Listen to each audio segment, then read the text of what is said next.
We are live.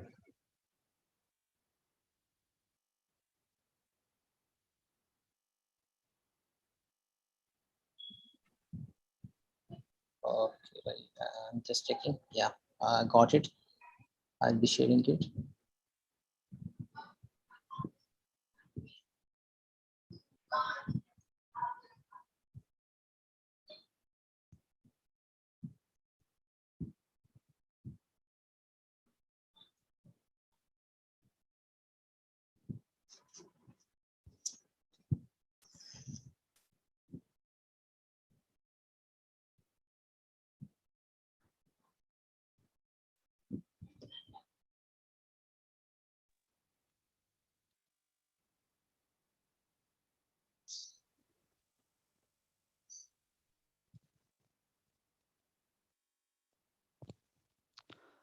Hello, Assalamu alaikum, everyone. A warm welcome to everyone who's joined us today.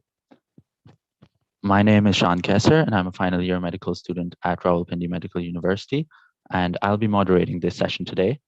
Firstly, I'd just like to confirm, can everyone hear me properly?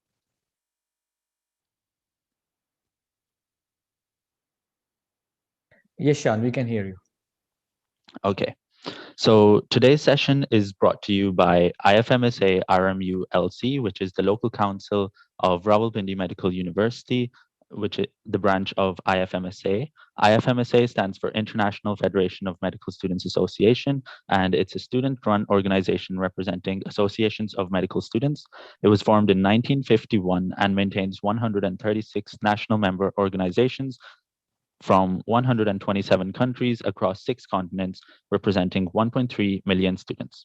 So today we're going to be talking about the USMLE and the pandemic, the recent changes and their impact on IMG specifically, and the future strategies which IMGs will have to adopt.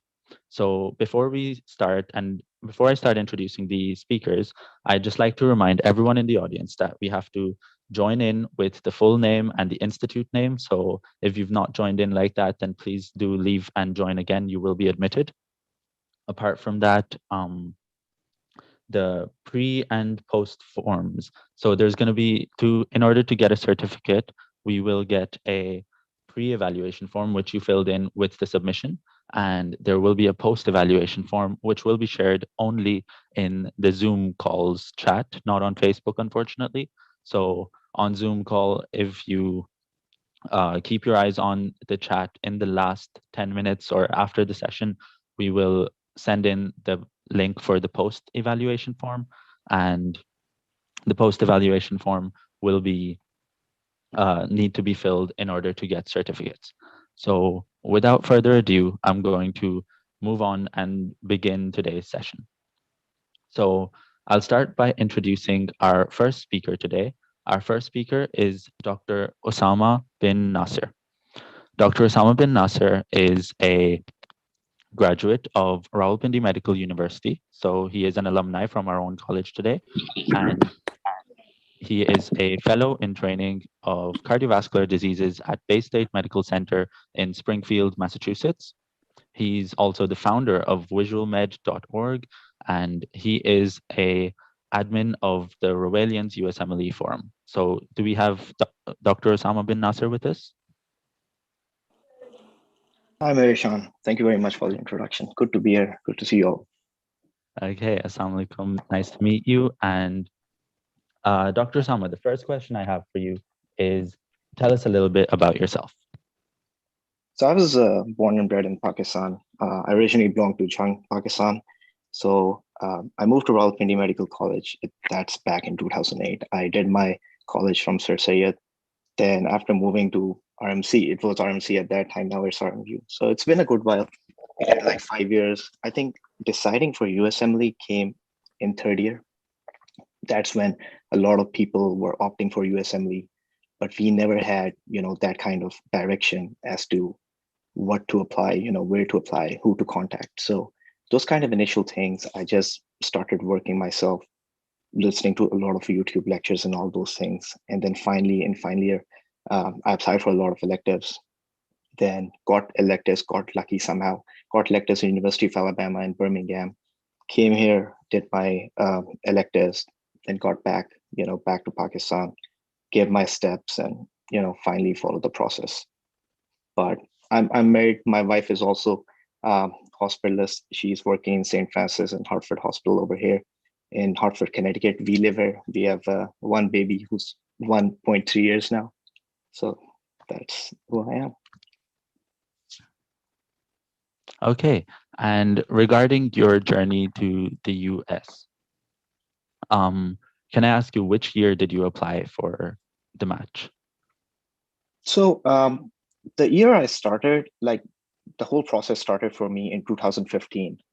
The year I applied was in 2016, and that's when I started my residency as well. So it's the session of 2016. So I did my residency from University of Connecticut Health in Farmington, the primary program, and that is from 2016 2019. After that, I did my fellowship. I applied for cardiovascular fellowship, and I matched in Bay State Medical Center. I just applied regionally because we wanted to stay here. And now I'm in my final year of cardiovascular disease, and hopefully I'll be graduating in summer 2022. But that was the year when I started. Yeah. Okay. And when you were in Rawalpindi Medical University, what sort of sources did you have that inspired you on this journey? So I think that all started back in third year. I see a lot of my seniors who were in final year, they've already applied for USMLE, and a lot of them at that time were working. But our whole alumni was kind of disjunctional. Some were here, some were there. There's not really a good communication platform. So when I started, it was all couple of us friends in third year, couple of us in final year who were kind of guiding us. So that's when it all started. In third year, that's when I decided, but that moving on in final year was basically where, it kind of made like firm decision that, this is what I have to go, because a lot of confusion kicked in when we were in fourth year and final year, because a lot of us colleagues, they were applying for England as well, which is a cheaper alternative and also kind of equivalent to training wise, because a lot of my friends are in UK and they're equally well trained as well. And I think fast moving forward in third year, what I did, so one of the important things I want to highlight here is I was one of the average students. And if I tell you my final year grade, I was like among first 100. So if you guys are, you don't have to be the elite of your class if you're thinking about USMLE. So I think my final year rank was like 70 or something. So the first thing that was important for me is know your weaknesses and work on that. So I knew like even when I give USMLE, I might not be able to score that much things.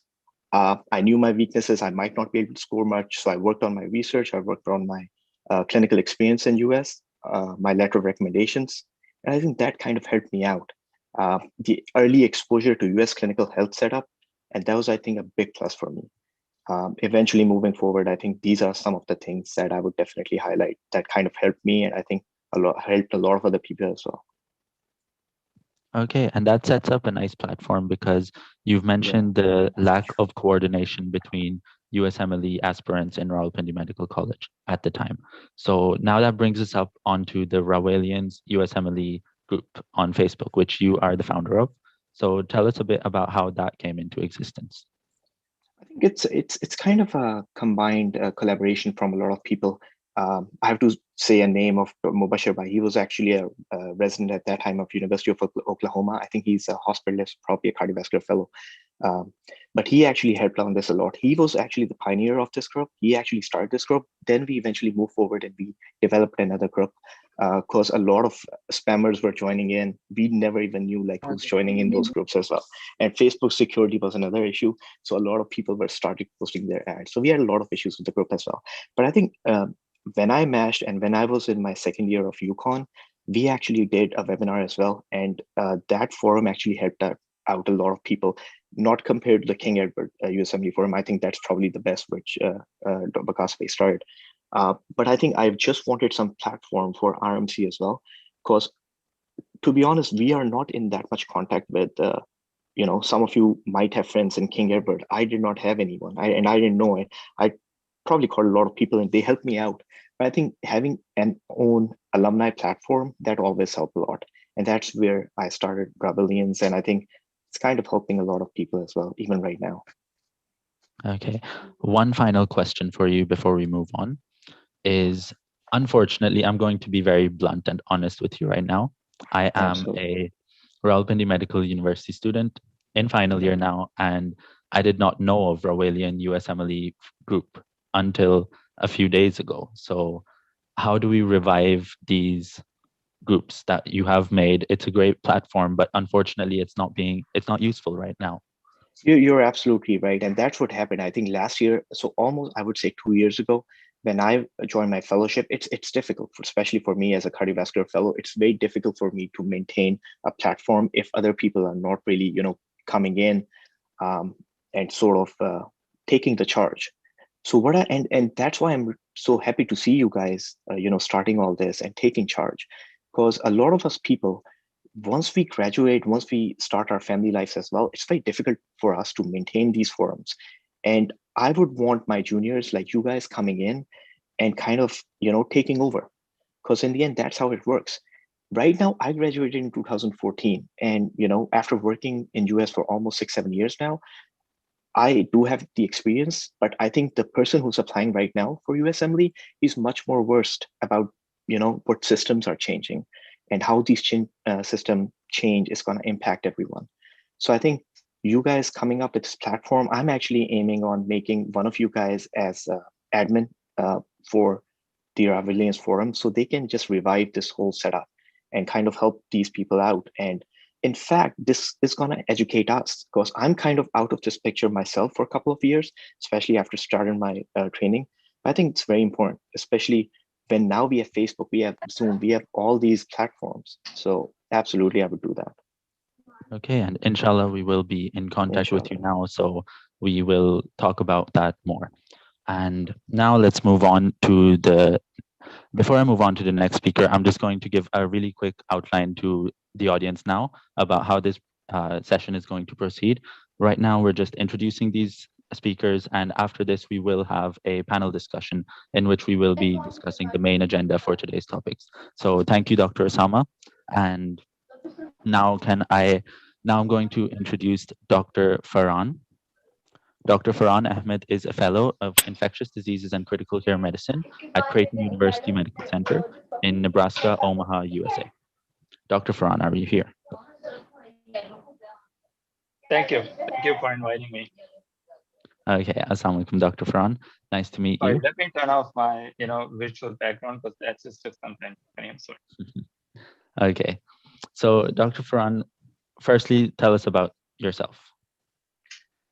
So, my journey is a bit different. I'm not like those who are motivated for USMLE right from the third year.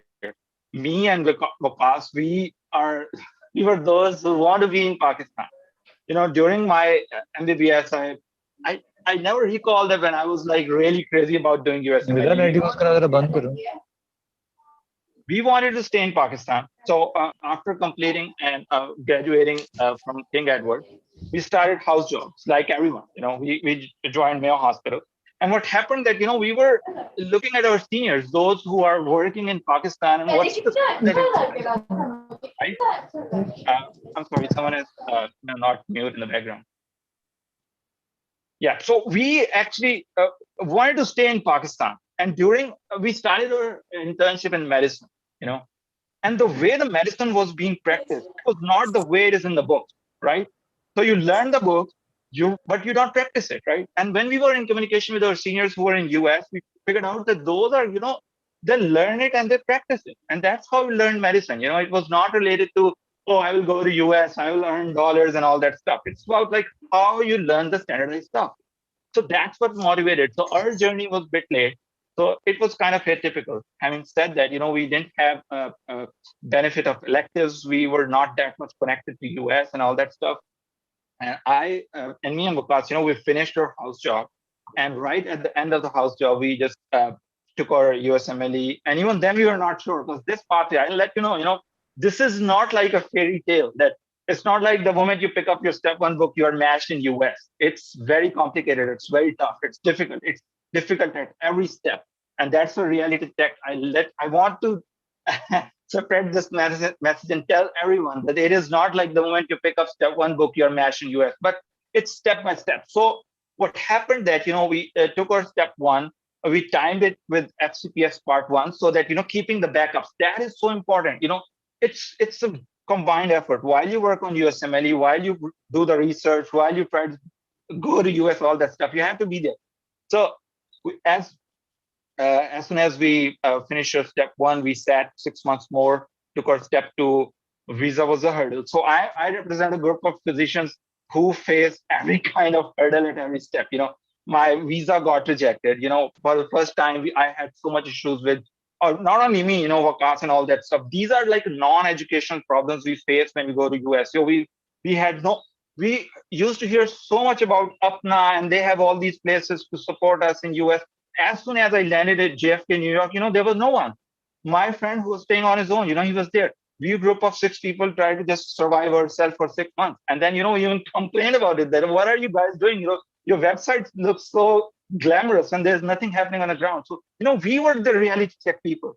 And unfortunately, we were so late, so we could not get that much of experience. So that's what I say, that don't try this thing at home, because it is important to get early a US clinical experience, and that I have to pay the cost for that as well. So quick fast forward, we match in a community program after this kind of hurdle. And that's what I'm trying to explain, that if you start thinking about USMLE early, that helps you to gather more US clinical experience, that helps you to get more publications on board, and that way you can get into the good university. So I would say my struggle continued till the third year of the residency, because I was still trying to figure out where I will end up. And this struggle continues. When I was at the end of my second year, everyone was applying for the fellowship. And I was like, the fellowship is good, but there are a lot more bigger issues like immigration, how your family will be there. It's not like bread and butter for everyone. It's tough. There are financial constraints. So we have to, look into those options where we can stabilize our visa status and all that stuff. So that's how, it was all based on benefit versus risk discussion at every point. So it's fast forward, and now I'm in a fellowship just based on what I like, and I will talk more about it. I will talk more about what the fellowship is.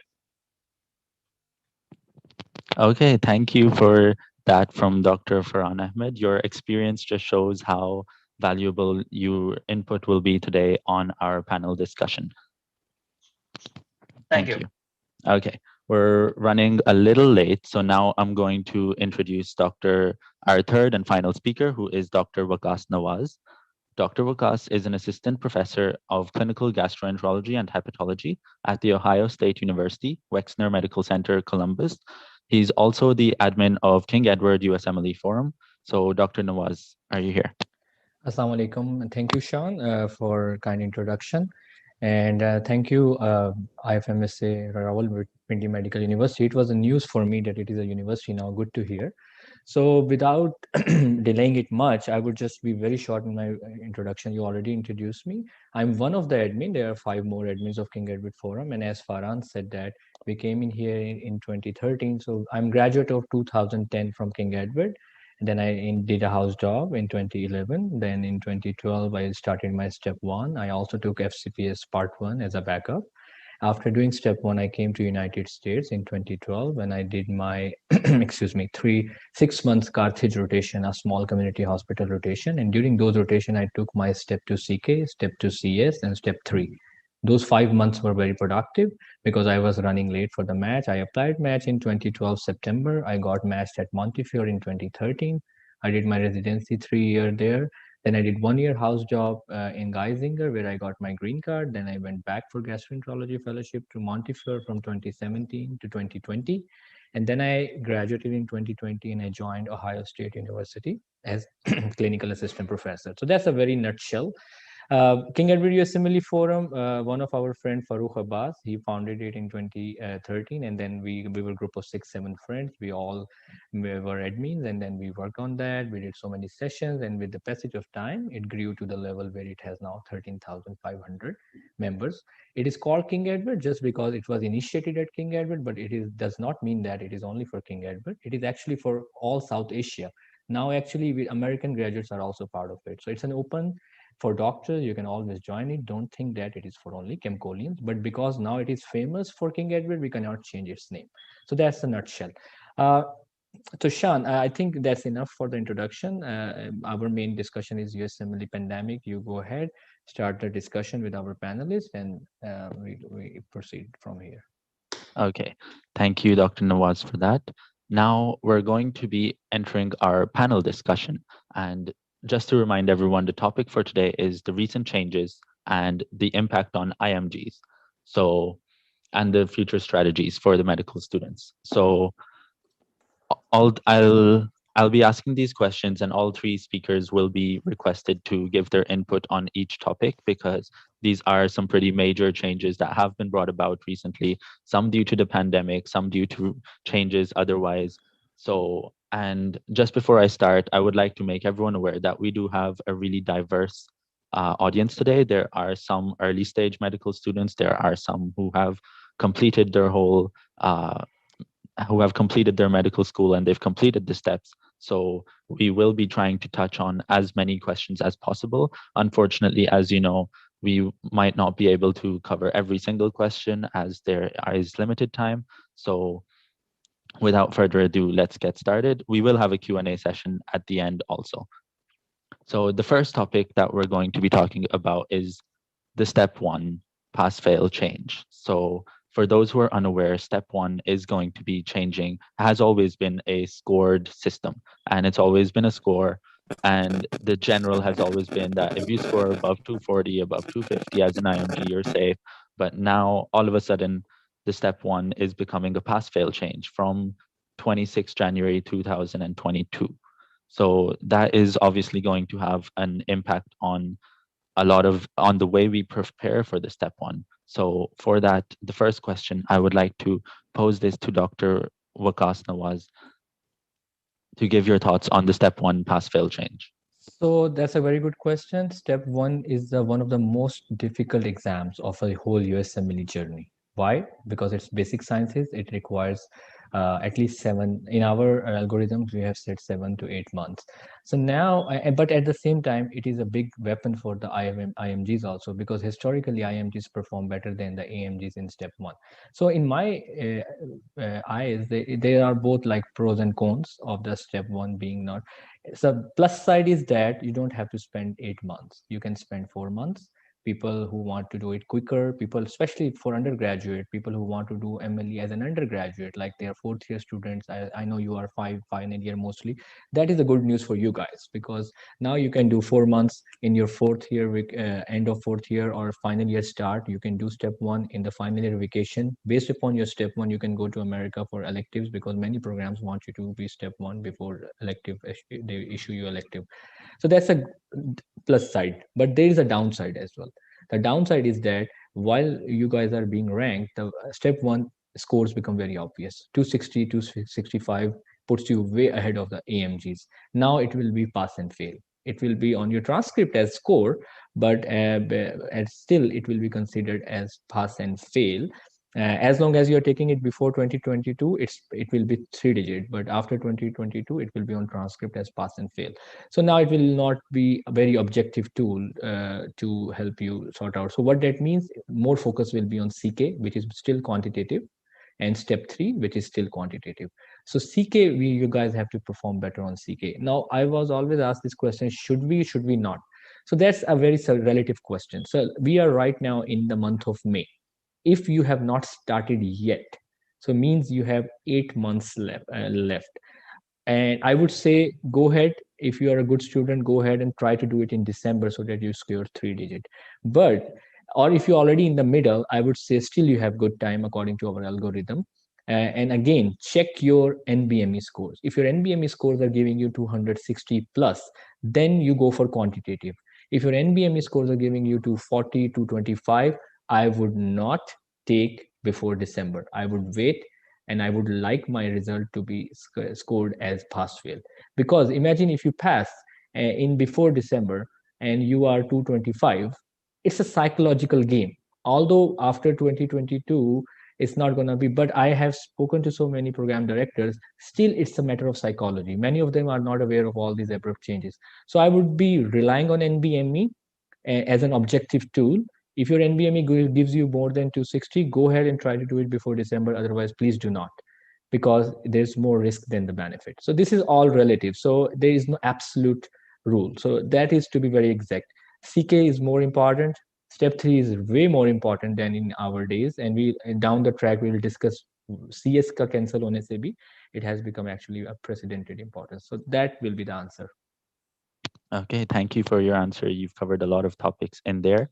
And now for Dr. Faran, we've seen that step 2 CK is going to be gaining importance as compared to step 1. So one really common question that we've had is, what do we think about giving step 2 CK before step 1? Because a lot of people have decided that they want to give step right now, but they want to wait until January, so that in after January, they can give step 1 with 3 to 4 months preparation, and instead they can dedicate these months to step 2 CK prep. So what do you think on that? It can go both ways. There are a bunch of students who want to plan their step 1 right during their graduation.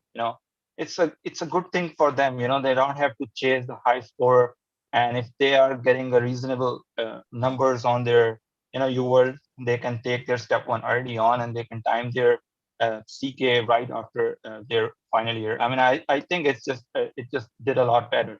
However, if someone has never read step 1 course that much and want to take this USMLE series right after their graduation, I think the right time is to start focusing on step 2 CK upfront, because they have a good baseline skeleton already built up based on their final year. The way this course in Pakistan, the way the MBBS is designed, the CK is a more suitable exam right after the graduation, and they can work on it. And once they are done, it will give them a boost. And if they get a good scores, it's not like like before. What used to happen that you clear your step 2 CK, you have a good score, but there is a big mountain to climb of step 1 scores. So I think it's beneficial, and overall, it's a great thing. Okay, and moving on to Dr. Osama. So we've talked about step 1, we've talked about step 2 CK, and the question that I have for you is, how do you think the preparation duration and the timelines are affected by step 2 CK and by the step 1 pass-fail change? Do you think that step 1 now requires less time to prepare as compared to before? I think so. It's a double-edged sword. Just to a little bit back on it. So I talked to a couple of med students who are AMGs. They were saying the reason they made it pass-fail is a lot of AMGs over here, all they get is like probably a year. Their first year, their second year, they're actually asked to get this step 1 done, before second year, if I'm not wrong. And that kind of pressured the USMLE committee to just make a switch. The reason I'm saying it's a double-edged sword is I think definitely USMLE duration, for my personal experience, I took 7 months to basically prepare for step 1. And that I did after, graduation. That actually helped me for USMLE step 2. And that's all my personal experience. I've seen a lot of people giving CK before step 1. And for some people, it worked out as well. A lot of people actually did pay the price. Personally, I believe step 1 should be given first because I think it gives you a platform. This is especially important right now because everyone is going to base you on step 2 CK scores now. So USMLE step 1 becoming pass and fail, work on it, start working on it during your med school. I think Vagas is right. 4 or 5 months should be enough, especially right now. But we don't know the cutoff, whether they're using 200. I'm not sure if they're using 200 as a cutoff for pass fail. Maybe they're using 220. I think there's a lot of details we're missing right now. And it's just a passage of time that we're going to get to know more about how these changes are going to impact us. But moving forward, I think you guys should probably spend more time on CK. For me, I took 4 months on CK, but the reason being, and that I gave right after my step 1. So make sure once you graduate, don't leave a big gap between your step 1 and step 2. Even if you guys are giving step 1 after graduation, it does not matter. Having, making sure you pass these exams, making sure you score high is more important right now than rushing into these things. I know a lot of people who try to rush into these steps in their 4th year med school. For me personally, if you're a student of AHAN, that kind of worked for you because their core curriculum is based on how USMLE steps are designed. For us from RMU, from King Edward, I think as well, our whole examination platform is not set up based on USMLE exams. So I think for all of you, just spend more time, be very comfortable when you're giving these exams, and be 100% sure that you're going to score high, because these are all the more important things now that you guys have to take care of. I would like to add one point here. Osama made very good point that it's a double-edged sword, and step one ideally should be taken before step two. There is a very objective reason for this. Almost 10 to 15 questions in step two CK, they come from the step one curriculum, especially behavioral sciences, statistics. And if you have not done step one before, you are jumping to step two CK, you can perform very well. There are so many good examples, people scoring 270, but when we talk generally, we talk about a generic, not exceptional cases. You can miss those 15 questions. And let me tell you, 15 questions, getting them wrong make a big difference in step two CK, which is a score thing. Now you don't forget, step one is pass fail, but step two CK is still a score thing. And now with the step one pass fail, step two CK is more important. So that is why it's important, especially when it is pass fail and you are a fourth year student. It's going to just take you 4 months. So do 4 months and then focus more on CK, and still you can do both exam before you graduate. So just to add, sorry to interrupt you. Okay, that's thank you for adding on, Dr. Nawaz there. And lastly, before we move on from this topic of step one and step two CK, there is a question from the audience that if I am currently a third year medical student, now these recent changes, how do they change it for me? And when should I ideally look to plan to give my step one and step two CK? I think this is a timeline question. We have written a post about this on my forum. There's a blog by me which says being the youngest MD. I would like everyone to read that. It gives you a whole thing. So summary is that you don't have to start in step three. In the third year three. You can start in fourth year, and then you just read casually and then take your fourth year prof. And then when you are in final year start, that is the time you should take your step one. And again, it's not a score thing.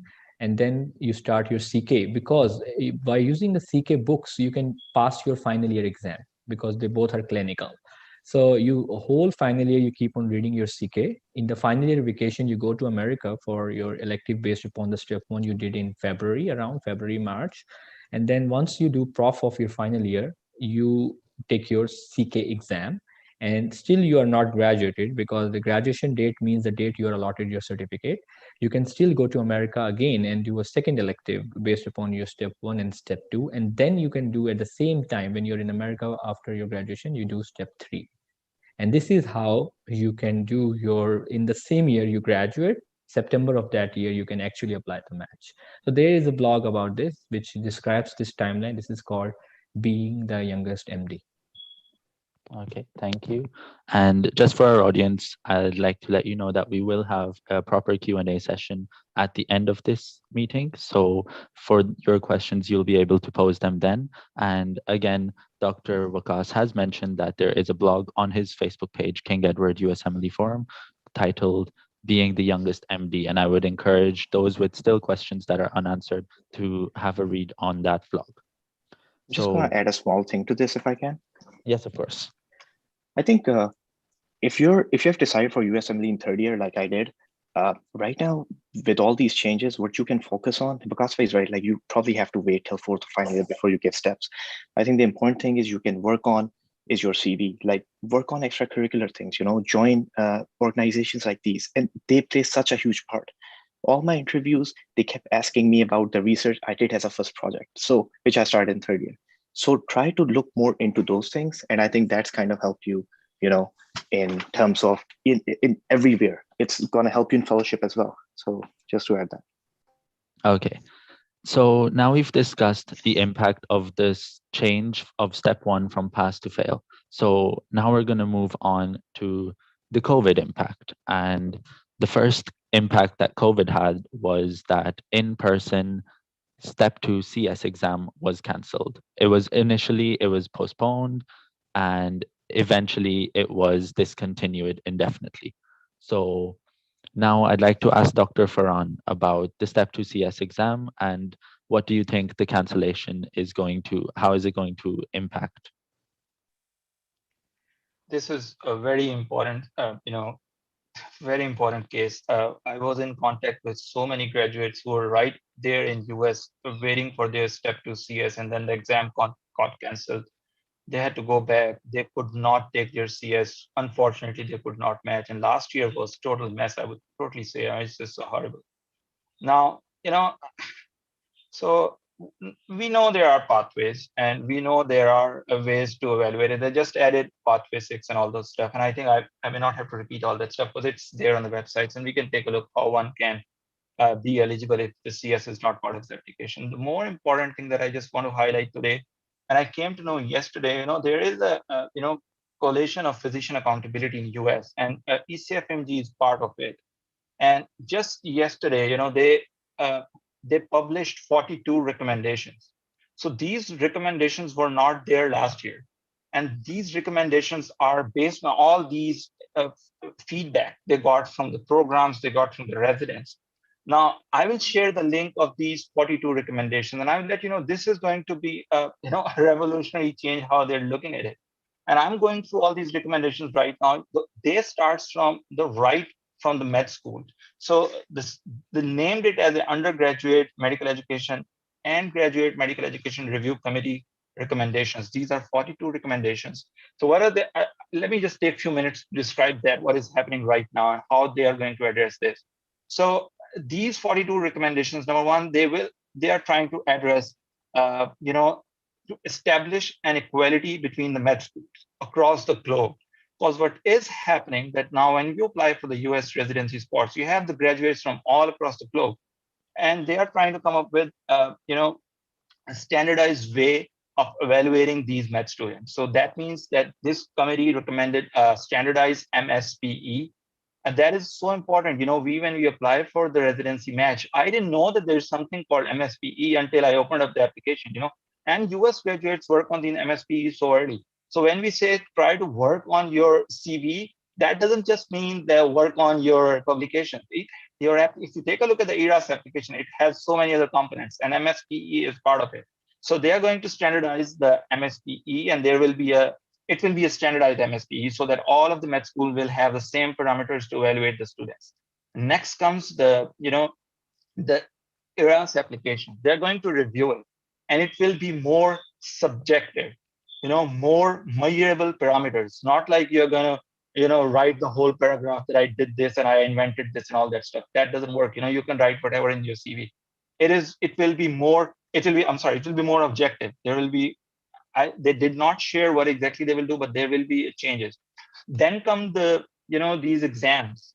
CS. If someone has not taken CS, they have recommended how to evaluate the clinical evaluation practices of various med schools across the globe. Like our med schools, what is happening in our OSCE. So they will standardize that.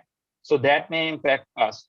The next aspect is related to the virtual interviews. This year, the applicants interviewed for the spots, and there were no way you can compare that which applicant did better, right? The other point highlights on the number of interviews one can go for. What was happening, and I was with my med students in the US, they were taking so many interviews and they were accepting all the interviews just because they didn't have to travel anywhere. My med student who was rotating with me in ID, he had 35 interviews. Take a look at that number. What if he didn't need that number of interviews?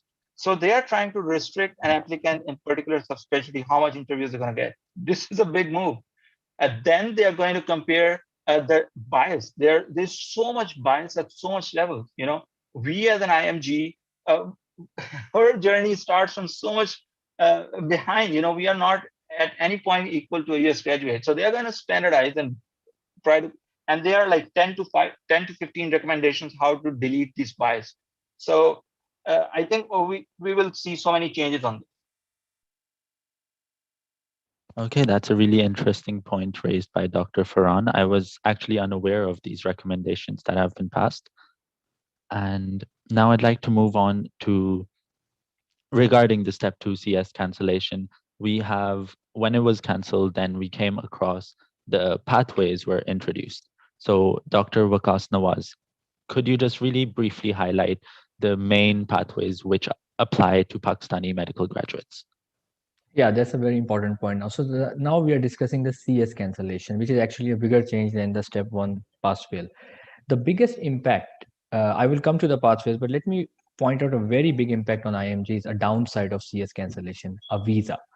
The first reason the Pakistani comes to America is a B1, B2 that he gets on the basis of step CS exam. We came like that, Faran came like that, everyone came like that. Now there is no CS means no visa. So what would be the first time someone could be able to come? That would be a step 3 exam. That will be very late in the journey. So this we should be very like we should keep an eye on this issue. The second problem a CS exam is going to exert on us basically now there is no CS means now again they would be evaluating you on the basis of the rest of the exams. CS is about communication. Communication part they will take from OET, and that's a plus side. OET if you fail 5 times doesn't matter because you only report the pass attempt. CS if you fail 2 times you are barred. You cannot continue your MLE journey. So that's a plus side. But downside is that there's a second part of the CS called clinical skills. Okay, not only communication, clinical skills. So they will evaluate the clinical skills based upon your step 3, because step 3 there's a part when you do simulation with the patient. We are not very good in step 3. Let me tell you, we all got very good scores in 1 and 2. We were bad in step 3 because there are software issues and all that. We have to work on that. So then coming to your point now, pathways.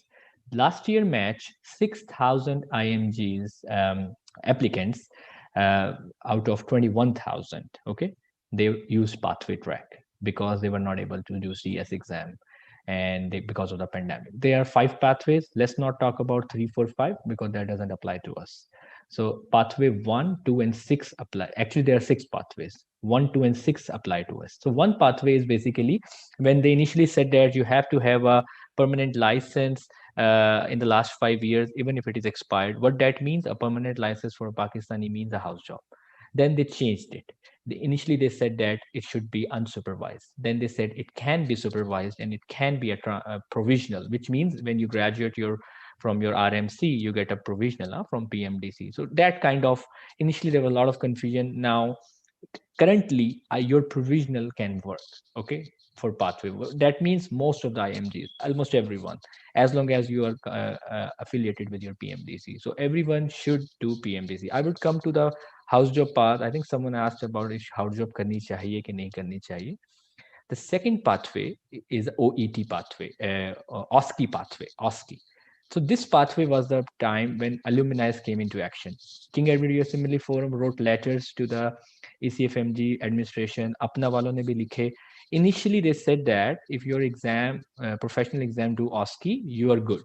But they made the deadline July 2018. What that means? Only the graduates after July 2018 were entertained, means 2019 and 2020. They excluded the class 2018. So then we wrote to them that why they are doing so, because there is a big number who was graduating in 2018. So then they made it January 2018. So anyone who has done an OSCE exam taken after January 1st, 2018, he can use the pathway 2, which means class of 18, 19, 20. Now you ask why they are not doing for 17. They have a reason, a very valid reason, which they passed on to us. The reason is that if someone is a graduate of 2017 and he has not yet taken CS, he's sluggish. He's old graduate. So don't want, they want a very valid reason. And there is another pathway called exception pathway. Many people do not know about that. This year, actually, many candidates went through that pathway because they were not fulfilling the 1, 2, and 6. They used the exception path. Exception pathway kya hai? I got my mother or father, Allah na kare, dead or something. Some accident happened. I didn't get my visa. So the big part that applies to Pakistanis is a visa. If you have not got your B1, B2 for CS and you have not taken CS because you never got a B1, B2, you can use an exception pathway.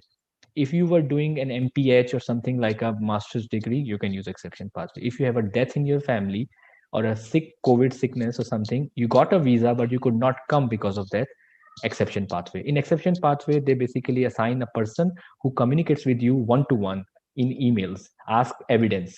You write an evidence that why you explain, you advocate why you could not take CS in time. Most of the time, they approve you. The tendency of ECFMG is to include you, not to exclude you. That is a word they wrote to us, that our tendency is to include you, not to, and that is why they have introduced a sixth pathway. So now what is the sixth pathway? You have not done CS, you are not eligible for 1 and 2. I don't know why you would not be eligible for 1, because especially if they have said and a supervised license is good, everyone should have a supervised license. Huh? So, but still, sixth pathway says that you can get a license, you can come to America, you do rotations with the US physician, and he fulfills a mini OSCE. There is like a paper, and he fulfills your evaluation and submits to ECFMG. But it looks very easy theoretically, but how would you get an elective or rotation in pandemic? That's another chapter now. So that is why still for IMGs, I think 1 and 2 are the pathways. Okay, so I don't think 6 will be helping them, because they will not be getting easy observership. So that is the answer of about your pathways. Yes. Okay, so just to break it down, ECFMG certification is required to practice in the United States. And the previous pathway to get ECFMG certification was the Step 2 CS. And now that Step 2 CS is cancelled, we have introduced some pathways to get ECFMG certification. The goal is Let me make it simple. You cannot apply a match until you are ECFMG certified. Before, ECFMG certification was obtained after step 1, step 2 CK, step 2 CS. Step 3 is not requirement for certification, but certification is a requirement for step 3. You cannot do step 3 until you are ECFMG certified, and this stays even today. So now there is no CS. So they replace CS with an OET plus pathways. So you have to do OET. Everyone has to do an OET. OET is a third party. It's a language exam. You have to score 150 in all 4 components: learning, listening, those things. And then you have to see which pathway fits you. You pay a $900 fees. That's a pathway fees. And then you pick the pathway. You only pick path 1 if you are eligible. You cannot pick pathway 2 if you are eligible for pathway 1. Okay, so let's say you are not eligible for pathway 1, then you go to pathway 2. Before, people who would not have done house job, they were not eligible for pathway 1, so they were picking pathway 2. But now I think they changed it. They said you can use your license, a PMDC issued license, which can be a provisional, which can be supervised, but it cannot be used pre-clinical training. It should be okay for post-clinical training. So post-clinical training in Pakistan is a PGC part 1. Okay, so I think many people use that license and PMDC certificate. That's another story. PMDC gives you hard time to issue that good standing letter. We actually were communication with the PMDC also, but they made it PMC. So that's another thing. But to answer your question, you cannot apply a match if you're not ECFMG certified. And the problem with the CS cancellation is that you cannot come to United States until you have a B1, B2 based upon an exam. You would not get a B1, B2 based upon an observership. Mark my words. You can get for elective, means you're undergrad and then you're applying. That's why I was pushing, okay, do step 1 in your final year and do apply elective. Elective ki base pe B1, B2 lena aasan hai. But observership ki base pe, actually they will send you back, and you have to come back for basis of exam. And the only exam which is now being taken in USA is a step 3. And you cannot do step 3 until you are ECFMG certified. So you have to be ECFMG certified, means OET hona chahiye, step 1 hona chahiye, pathways eligibility honi chahiye. Then you apply FSMB. FSMB is the body which conducts step 3. Then they issue you a letter. I actually assisted a couple of students about that letter, because only basis of that letter they got an emergent interview in Islamabad. Otherwise they आजकल वो आपको interview भी नहीं दे रहे, ठीक है? That letter is a good letter. That is formatted in a way that it looks like an emergent thing, and then you come to US. So yeah. Okay, thank you, Dr. Vagas. That was a very good, detailed explanation of this confusing, complex issue. And because this is such a complex issue, we're not going to be able to cover every single part of this. So what sources do you recommend that for our audience who is more interested to find out more about this? I think if you go to ECFMD newsletters, they will be very complex to understand, because so what I have written 2 blogs about it. A big blog that says what is a pathway, and that describe all the. I can share, maybe after this session I will share the important blogs with you, and you can share with your IFMSA people, your RMU, anyone who is medical student from Pakistan.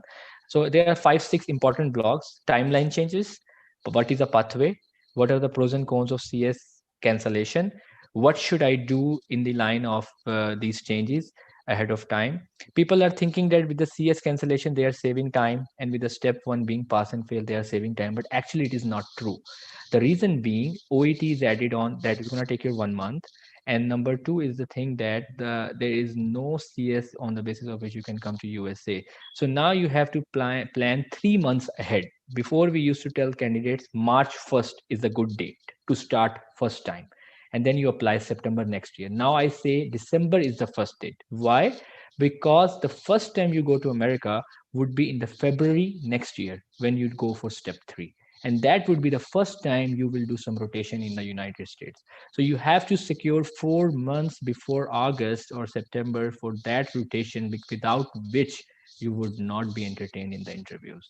Unfortunately, you cannot get observerships before step 3. So that is the thing. So I will share these things. I think let's cover other topics, but there are 5 blogs and a YouTube video, which you already, I think, have seen that YouTube video. So I will share again with your people. Okay, thank you so much. And now we move on to the $1,000,000 question, which is when will we come back to normalcy? When will do we think, is there any information on a replacement exam for Step 2 CS? Because if you look at it, then the OET is not being conducted by the NBME, the ones who conduct the USMLE, they're not conducting the OET.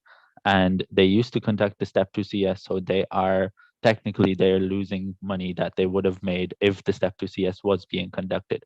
So naturally, that means that in a few years, maybe once the COVID situation has calmed down, they would be looking to introduce maybe a new exam. Do we have any information on that? A replacement for Step 2 CS? Can you enlighten us on that, Dr. Vagas? I would like maybe Faran and Osama can answer, but in my view, it's a permanent change. CS is not going to be back ever, in my view, but they may have, maybe Yeah, Faran can these highlight.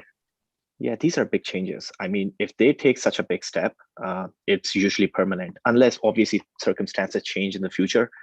Because it takes a lot of effort to make these changes. I know they'll be like, and they're experimenting with all this, but if once they make a change, it's usually permanent. Unless if they're gonna make a switch back to this, it'll probably be a notification 1 or 2 years before they make such a big switch. But at least you guys should all be prepared for this. At least in next 5 to 10 years, just focus on how things have changed. For the pandemic part, obviously it's not going anywhere at the moment, and this is actually impacting our electives as well. A couple of my friends are actually applying for observerships and electives. We're going to talk more about that, but I talked to my hospital, I talked to my previous hospital, University of Connecticut as well. Everywhere right now, they're not entertaining this idea of having someone from outside even come in for electives. Things are changing. This is all dynamic, but as of the present moment, which I talked to them like last week, things haven't changed much. I will add a bit here. As I was referring to those recommendations, this is kind of a breaking news, I would say. So previously, we used to have letter of recommendations, and what I see in these recommendations, they are replacing that letter of recommendation with a structural evaluation letter, So that's another big change. That tells me 2 things. Number one, CS may not be coming back pretty soon. Number two, the way people used to get the letters, there was a lot of difference. Few people get so many, like 3-4 pages letters, for some reason. Few are like really lagging behind, particularly the IMGs who did not get enough opportunity to be in US. Now, I'm not sure what this structured evaluation letter will be, but the recommendation number 13 highlights that the structured evaluation letter should replace the letter of recommendation as a universal tool in the residency program application process. So, that's an emerging thing that we will be seeing, and we'll get to know more about this pretty soon. I think it will take them a couple of months to elaborate on this. Okay, so that's all we have for the Step 2 CS cancellation. If there's any closing points by any of the 3 speakers, you may add them in right now. I think Step CS cancellation is good news for those people who think that their communication skill might not be as good. I know people, they sometimes fail CS, or there are people who actually have failed and now they were about to take the second attempt, but now CS is no more.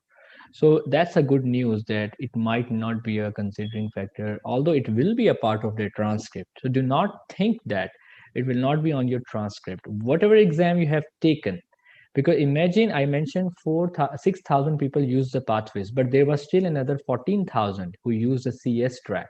Means it will be a part on your CS. If you are before 2020, it will be considered as a CS track. If you are after 2020, after pandemic, it will be taken as a pathway track. So it will be a part, but again, it will not be considered much. When I spoke with a couple of program directors, this year match 2020, which we will share some stats also, people who have taken the CS in the past and they did not match and now they reapplied versus the people who were new graduates and they were going through the pathways, the first category was preferred. Okay, the reason, again, psychological reasons. The program director thinks that this person has done CS, which is a conventional mod, has gone through all the communication exams and clinical exam. He would prefer that person over a person who has not taken CS, instead has taken OET, which is a new to even a program director. Many program directors were not aware of OET actually. So that was this year. Again, it will not happen next year because with every passing year, program directors will be more acclimatized. But keep that factor in your mind. And it might be a good news for those people who have done CS and somehow they did not match this year. So they should also be not unhappy or hopeless. Okay. Yeah. So, Okay, thank you to all our speakers for the Step 2 CS discussion. Now, the next topic that we're going to move on to is the COVID impact on electives and how electives have been impacted. Dr. Vagas has already highlighted about Step 3s and how we're most likely before we used to sync our electives with Step 2 CS because we could get visa on that basis. But now that might be Step 3, which would push further down the timeline. So I'd like to pose this question to Dr. Faran, if you could give your idea and thoughts on the electives and COVID. I think what is happening that the in-person electives are being getting complicated just because COVID, pandemic, restrictions, all that stuff. And many of the students are getting in touch with me that they are not able to get the elective application approved so early and all that stuff. It's a tough situation, hard to comment early on, but I think what we can do right now, all those places where the med students used to get the electives, they can always request the coordinators, is there any way they can join through the virtual sessions? There are possibilities, and the programs are trying to design their electives in such a way. So that's what I would focus on, that if you're not able to come to US just because of the visa restrictions and you are in communication with some university, you can always explore that option.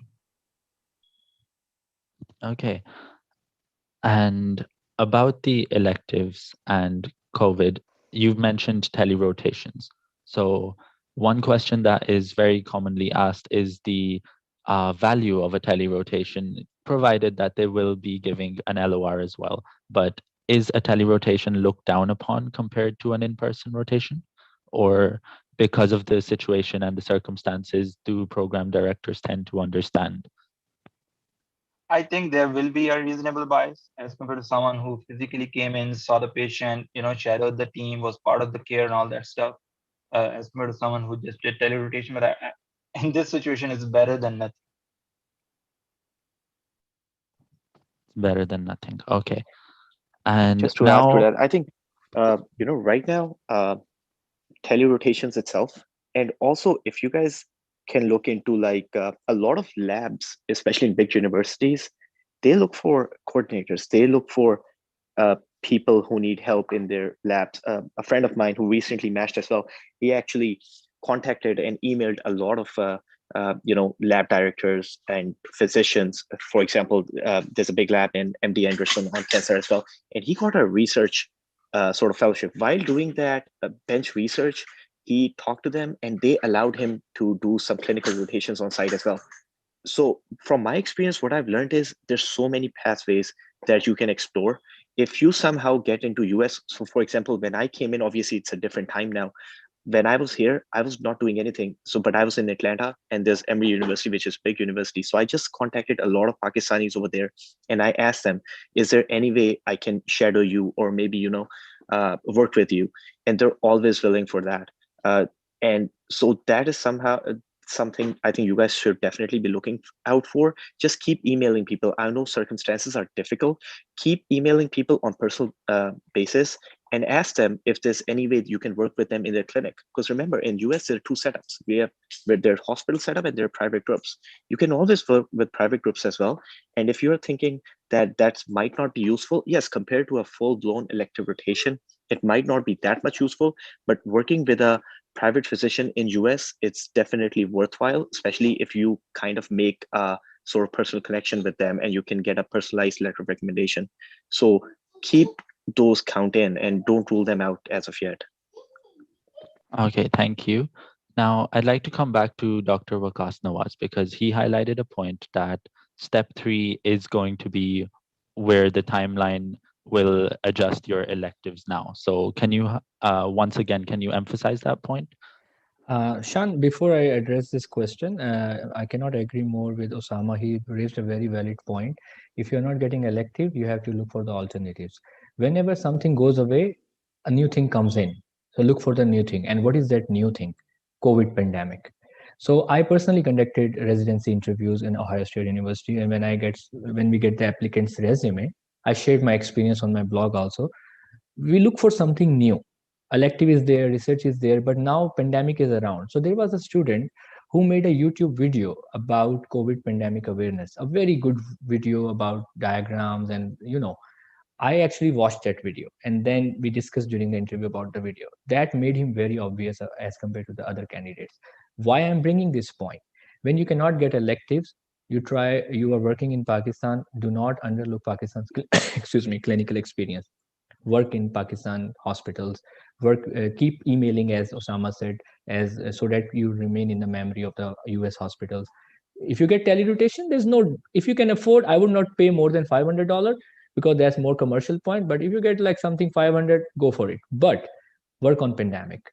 Faran has been working greatly. Have I am sure you guys have seen him working different media channels. We also keep on writing a little bit things. So write something. Urdu में, English में, make some videos, do some sessions. जैसे आप ये session कर रहे हो, do a session for public awareness on your Facebook pages. These things are asked in the interviews. King Edward USMLE forum was asked so many times in our interviews that because we used to mention we are doing career counseling, and they used to open it and they used to see what we are doing.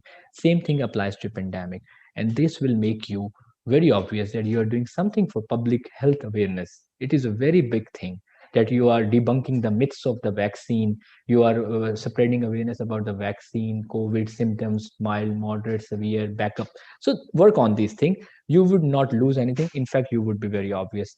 Now, like coming back to your question, you just mentioned that electives in step 3. So the first time you would come to United States would be a time when you are already ECFMG certified, means you have done OET, you have done pathway fees. And let me tell you, there is no deadline for that. If you are doing step 1 like in January now and you are done with step 2 now, you can actually apply pathway now. It's not like a September thing. Okay, anytime you are done with the prerequisites, you can do that. Someone who was ECFMD certified before and he did not match, he does not have to. His previous pathway certification would be valid for the next year match also. So try to do that certification in the month of January, February. Then you apply FSMB, which is step 3. Then you get actually a letter, a visa sponsor letter. And that visa sponsor letter is a very well-written letter. I have a sample of it. And that actually pushes the embassy that give this person interview as well as the visa. Then you get the visa, then you come up United States. Then, as Osama said, keep in the communication. Try to find some rotations. Try to reach out to your seniors. You would get something. Okay, I'm sure with the vaccine around in US, things will be better. Actually, in Ohio State University, we are initiating, inshallah, and soon an observership program also. So you would be like the year 2022 would be better than the year 2021. So but the problem is that you would not be able to come before ECFMD certification because no one will give you visa based upon observership. they will give you visa based upon step 3. So you have to keep that part in mind. How much USCE you need? Minimum 2 to 3 months. Minimum 2 to 3 months. How much it contributes to your unmatched? It, when we did an analysis, 5% of the people who did not match, they did not have enough USCE. The biggest reason was the score. Maybe in the end of the session, we do like a 5-minute session on the factors contributing to unmatched, and then I will highlight it. But again, that would be the timeline. I would be very careful with the timing. Okay, thank you so much, Dr. Vagas. Now, regarding undergraduate students who are still in medical school, they have the option to do university clinical electives, to apply for those in the United States. So firstly, to Dr. Osama Nasir, I'd like to ask you, what is the difference between a university clinical elective and an observership and the visa? Can you get right now, Dr. Vagas Nawaz has told us that an observership is most likely not going to get you a visa for the United States. So can you give your further thoughts on this, Dr. Osama? Yeah, so I think let's define the difference first. So electives is basically you haven't graduated and you do some sort of hands-on work in US. It's actually a formal application during those times. Right now, I'm not aware if they're actively doing it. So for example, when I came in, I applied through University of Alabama website. I went there and there's a full format. Afterwards, they did close the elective session, but what there was they were simply asking, are you still a medical student and all that? So luckily I was approved. When you come here, the elective rotation is a structured rotation. So you would simply work as their medical student. You will rotate with their clinicians. You will do daily rounds. You will join their conferences, everything as well. It's a kind of very formal look in. And actually, this is what is preferred, especially when you're coming to US. Now, changing from those, it's not easy to get those electives. A lot of hospitals used to sort of charge you almost, I think, $3,000 to $4,000. From what I recall, Mount Sinai used to charge a lot for those electives for patients. Observership is something, on definition wise, it's called basically you're not touching the patient, which is kind of weird. And you're simply observing a hospitalist or a clinician do his work. In its true terms, this is not true, because especially when you come to US and you work or even observe a physician, they're going to ask you, go take history from a patient. So automatically, even an observership becomes a hands-on experience. So I have always recommended people, even if you have done observership and you have taken some sort of history or did a brief physical exam on anyone, just count them as an elective. And when you are starting your application, just put them as an elective, because that's a hands-on experience. In its true terms, that can be called as an externship if you have graduated, but that does not matter. When you're interviewing, people don't know, especially the program directors over here, as far as my experience is concerned, they don't really get the difference between, electives and observership. Observership, they will do highlight, do you guys mean you just observe them? So I think if you have worked with any clinician and you have taken a history of a patient, or you did some sort of physical exam, and even right now, if you did a telehealth rotation, just count it as an elective, because these circumstances are different. And I'm pretty sure a lot of program directors in this year 2021-22, they're going to understand this fact that none of the programs are are allowing electives. So that's the basic difference. How much it counts, as Dr. Vagas said, it counts big. 5% is a big number.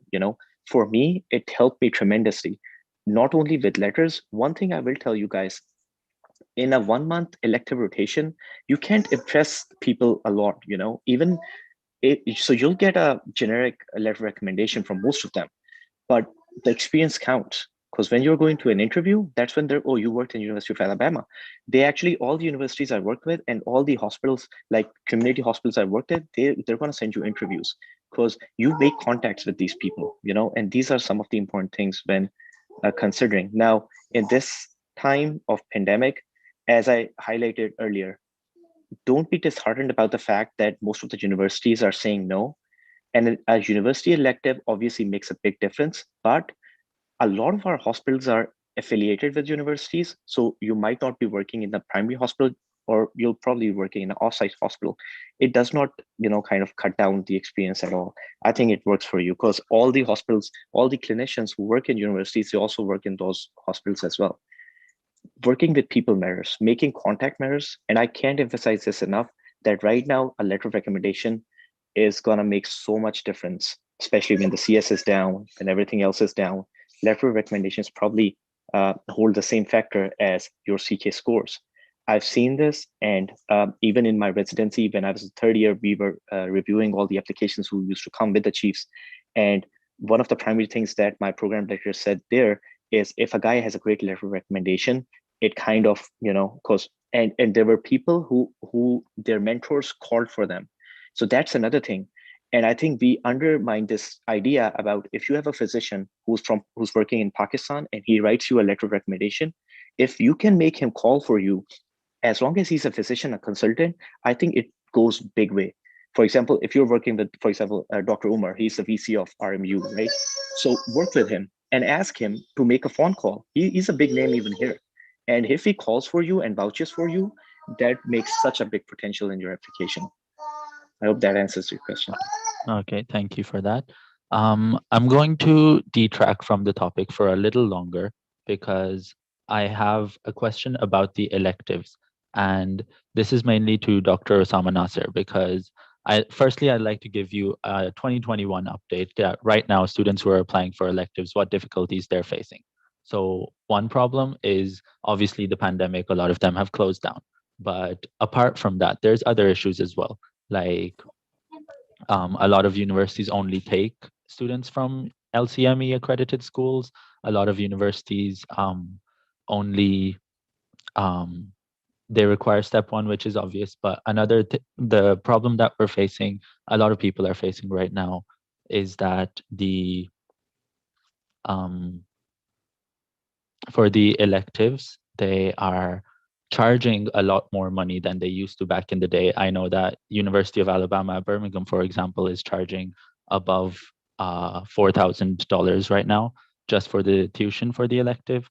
So these are problems which are faced right now. But one major issue is that for Rawalpindi Medical University students particularly, is that they require applications through VSAS, which is VSLO, the centralized system for applying for electives, and King Edward is a part of that. Dow and Agahan are a part of that, but Rawalpindi Medical University is not. So about this, because Dr. Osama Nasser is an alumni from RMC, so maybe he would be able to tell us about how we would go about registering via VSAS in RMU with VSAS, and if that would be how that would help. I think this goes with the administration, though. It's probably going to take some time. But did you guys bring this up with the faculty? Because I think it's all through the administration part.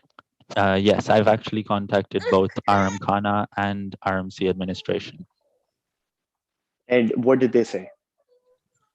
So far, the only response I've received is that we will look into it. I think right now, I'm not sure about this situation. And what I can do is I can work with you guys and we can find out together like what's going on. I've a couple of people I know from Ramkhana. It's I don't think they have such a strong connection with the primary body over here. But what we can do is go through the main university and kind of and we can ask Vagas as well, like how King Edward got it approved, right? And that would probably be my suggestion of how we can get it done. Now, you're right about the cost of electives. It's a lot, and every university is charging it. It's kind of business for them now. So what I did is, and it actually worked for a couple of my friends who, as I said, MASH 2 years ago. What they did is they emailed people on personal basis. As I said, there are a lot of labs and there are a lot of actual clinicians, not just lab researchers. They're looking for people and they're looking to give opportunities, especially the Pakistani alumni as well. If you guys can just email them and keep emailing them, I'm talking about hundreds of emails here. You guys are not going to get a response if you just email 10 or 15 people and just keep waiting for them to reply back. It doesn't work like that. You guys have to be persistent in your pursuit of these sort of clinical rotations. They're not easy to come by, and especially during these times, they're absolutely not easy to come by. There are two things you guys can do. Electives, one thing. Lab work is another thing. But the third thing is work on volunteer basis as well. There's a lot of organizations out there who are looking for volunteers, especially if you're in US. Now, Vagas is right. You're not going to get a visa for that. You're probably going to get a visa if you have an elective. If you can get somehow by emailing people like an initial, lab assistant or something like that, they can actually give you visa. I think it's absolutely not harmful to try those routes and see if that works for you guys. Uh, Paying $4,000 for an elective, I would not go for that. I mean, a lot of people, myself, I mean, over here, people can't afford that much. So I don't think it's that important to pay $5,000 unless you have a lot of money, feel free. But my recommendation would be try to look for alternative routes, and there are plenty of them. Let me add What's few that? points here. Yeah. Osama raised very good points. I know many students who came to US after being matched first time this year. What that means? They did step 1 and CK at home. They did OET at home. They applied pathways from home and they applied the match. They matched. They didn't have any US clinical experience. I'm talking about particularly 2020 match. I did a session on the whole stats of 2020 match. That's also in the YouTube link. So they came, they will come. Actually, they are not here yet. They would come on the basis of H1, J1, probably J1, because they don't have step 3. For step 3, you have to come here, and step 3 is a mandatory thing for H1. So they would come as J1. Why I am bringing this option here? US programs are compassionate. They understand. Even in our meetings and our rounds, attendings keep on talking that IMGs are being affected. Because there are many attendings there. Someone is from Mexico, someone is from Nepal, someone is from Greece. So they understand. Same way program directors also understand. So it is a factor, but will not be a major factor. Especially, it was not a major factor in this year. As I said, there are many people who came to United States, who would come to United States first time after as a resident now. In the future, when the vaccine will be around, things will be opening. I would not pay. I agree with Osama. I would not pay $4,000. It's rubbish. You don't have to pay. Okay. You can be a part of many organizations. Even in America, people are working from home virtually. You can also work from home virtually from Pakistan, and you get certificates and all that thing. And again, I said pandemic has plus and minus. It brought many plus, and one plus is Zoom session, the time we are doing right now. No one knew how to use Zoom in the past. Okay. So I would not pay much. I would not be much worried. I would keep trying, emailing, mass emailing, hundreds and 500s of emails. I would keep on working with a US physician working in Pakistan. There are many US physicians who are trained in US who have MD and diplomate degrees, and they are working in Pakistan. I would shadow them. I would get letters from them. I would get very good letters from them. I would work researches from Pakistan. My younger brother, he's in Aga Khan. He did like 3 researches. He came to US only one time, but not for research purpose, for something else. He did all these researches from Aga Khan, and he got them published in US journals. That is equally important. As long as you're gathering the data, interpreting it, putting some stats, and getting it published, that's it.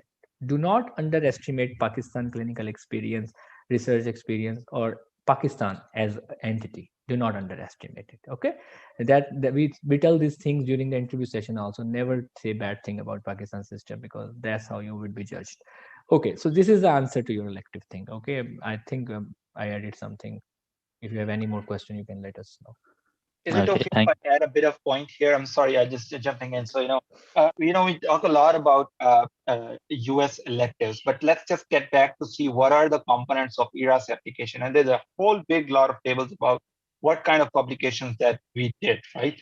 Now, when I say publication, and I don't know if you have any questions about this, but I just got highlighted. I really like the way or both other participants highlighted the importance of publication. I think once we are in a situation we are not able to come physically to US, we have to focus on what other aspects of the application we can amplify. And the bigger part is publication. Now, let me just dissect this part. When we say research and publication, people get overwhelmed and start thinking about that complex statistics and everything that involved and all that research complexity. No, that is just only one component of that publication session. If you look at the ERAS application, there are like 4 other components, right? So what I did when I was applying for the fellowship, I started dissecting what are the other sections.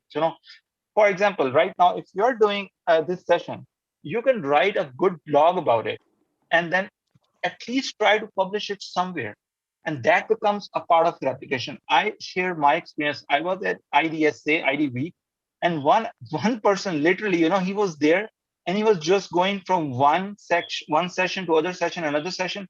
He just wrote his experience and put it up for the publication, and that got accepted as a viewpoint, right? So that is so different. You have to approach the things in a very different way, the way the application is built up. So if I went back in time and what I would have done differently, for example, if a person is doing a volunteer work in Pakistan as a part of some society, we have to make that thing practical and part of our ERAS application. How does that work? You can write down a good, nice article about it, get it published somewhere in some journal. It may have some sort of even link, like DOI to it, right? And that becomes a part of your application. So when you take a look at so I interview the fellowship applicants, right? We get the letter of recommendations, and since I have been the part of this process, I know how the letter of recommendations are generated. I know that, but also I want to see what else they did. When I look at the list of publications that they did, that that reflects what kind of applicant that is. It is just a holistic view of the whole, the research experience of that applicant. It's not about just working on statistics and all that stuff. There are many other aspects. So I just want to highlight that part as well. Thank you, Dr. Faran. Now we are running over time, so we will be looking to wrap up this session within the next 10 or 15 minutes. So now we only have two major sections left to discuss. One of them is early stage medical students and one is unmatched students. So firstly, let's talk about the unmatched students. So Dr. Vagas Nawaz, can you talk about the unmatched students and their options? This is very important part of the section because when we discuss these sessions, we only address those who are matched. We congratulate them and we move ahead. There's a big section who are not matched. This year, the match rate for IMGs decreased from 61% to 57%, 4% decrease. So many reasons, pandemic one of them, visa one of them. So I'm going to talk about the factors contributing to unmatched. We did an analysis on our forum in 2017. We got data from 100 unmatched applicants randomly, and then we analyzed them. And we made some criteria, and we came with the conclusion that 62% of those who were unmatched, they had a defective score. When I say defective score, we put criteria as step 1 or step 2 score less than 225. Okay, that was 2017. Now actually the criteria have changed. Now anything below 235 240 would be questioned. So that was one big reason. The second big 20% of them, they had an attempt in a CS or a CK attempt was adverse than the CS attempt. 4% did not have enough USCE. When I say US enough, I mean anything less than 2 months. They did not have that. And then 3% did not have step 3. That was a factor actually, because step 3 gets you 5 more interviews on average, 5 or 6 more interviews. And there was a there were 2% people who had bad LORs. They actually came to read their LORs later on, and that is the importance of waived and unwaived LORs. If you know your physician is happy with you, go for waived. But if you have some kind of doubt, please do not waive it. Read it and upload it if it is appropriate. The benefit of waived is less than the risk of a bad unwaived. So this is important to know for you guys. And the 1% was bad luck. And there is nothing like bad luck in USMLE. That's my view. Other people can disagree. When you say bad luck, that means interview skills. No one can judge their own interview skill. It's the subjective thing. There is no score to interview judge. I cannot judge your interview skill. You cannot do mine. So when there is 1%, there were people who got 15, 18 interviews and they got unmatched. They said bad luck. There's nothing like bad luck. Probably there was something defect with their personal statements, with their way of writing application, and especially their interview skills. So this is important. So now I mentioned these factors. Let's talk about the solution. What are the backups? First of all, stats say people who got unmatched, 65% of them reapply. Means 2/3. People who reapply, half of them get matched. Half of them. If they don't get matched, every next year, the percentage decreases by 10. So if they don't match this year, next year, half of 2/3 apply and half get rematched. People who do not rematch even next year, Then again, another 2/3 apply, and this time 40%, not 50% of them rematch. So this is a healthy number. Why I'm putting these numbers? Because still half of them will be matched next year. Many of our friends and attendings who are now attending, they actually did in second attempt, third attempt, and that's so on. So this is a good point. Don't be hopeless. Now, but at the same time, you do not have to burn your boards. I do not believe in burning the boards. For generic, like a general advice, I always talk about plan B and C, focusing on plan A, but plan B and C should be in the pipeline also, so that you don't go in hopelessness when you are seeing so many good messages on the Facebook. Facebook is a big time trouble these days because people only highlight when they get matched. People do not post when they are unmatched, and it looks like only I am the guy who did not match. It's not like that. There are so many, but they are not putting their stats. So Faran actually did a very good campaign last year. It's okay to fail, and in that he interviewed many people who shared only their failures, no big things, only their big time failures, and then we posted those videos so that people should know that if we are in a good position now, we actually had to face a lot of failures also, personal life failures and academic life failure. So coming back to your backups, common question I get: should I do a house job? No one was aware of pandemic 1.5 year ago. Everyone was moving smoothly, and then pandemic came. For the first 6 months, the pathway one eligibility criteria was house job, because they were asking for a permanent PMDC, which you cannot get without a house job. With the step one being pass fail, I would strongly advocate for house job. If you have not done step one, step two before graduation, either you decide I'm going to be the youngest graduate, you do step one, step two in fourth year, final year, okay, then you cannot do house job. You are very good, you are very well in time. But if you have not done step one, step two until your final year, now I would strongly advocate you to have a house job. During the house job, do your step one, because step one is no more scoring now, no more numeric now. You can just do a simple read.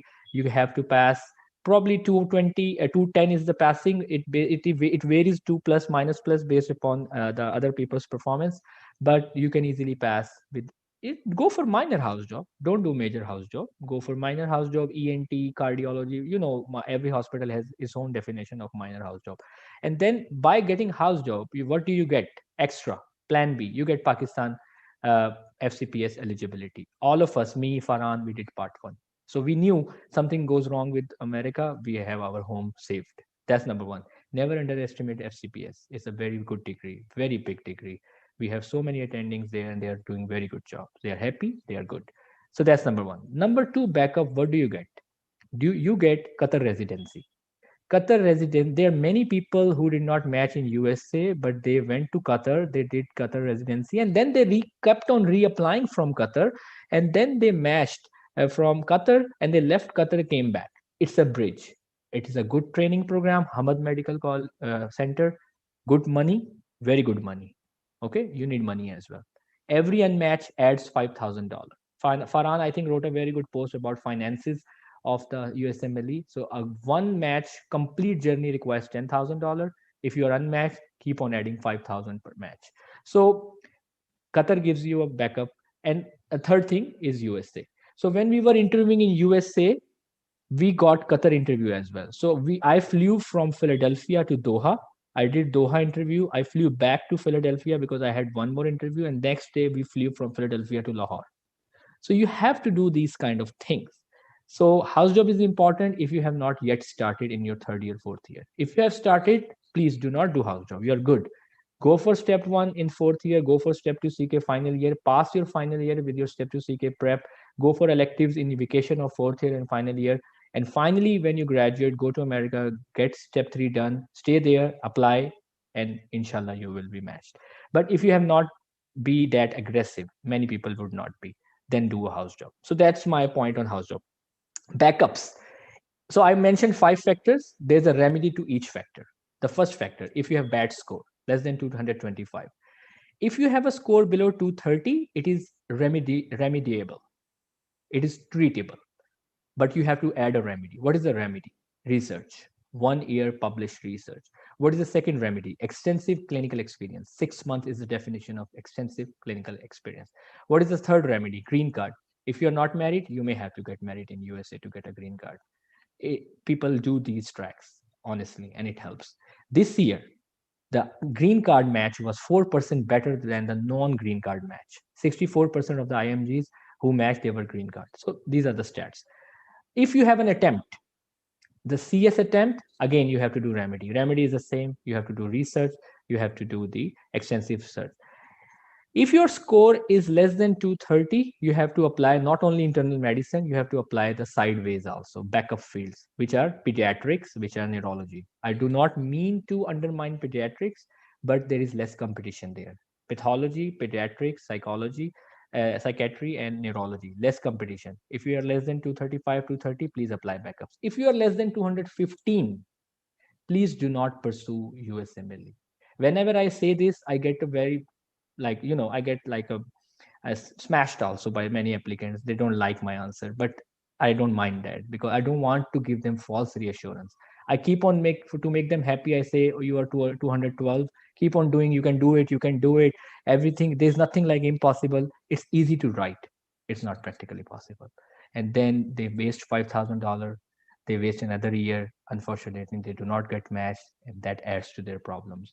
So if you are less than 215, please try for backups outside the US. There's a one very important backup I would mention within the US. If you are less than 215, given you are green card, that is called physician assistant track, PA track.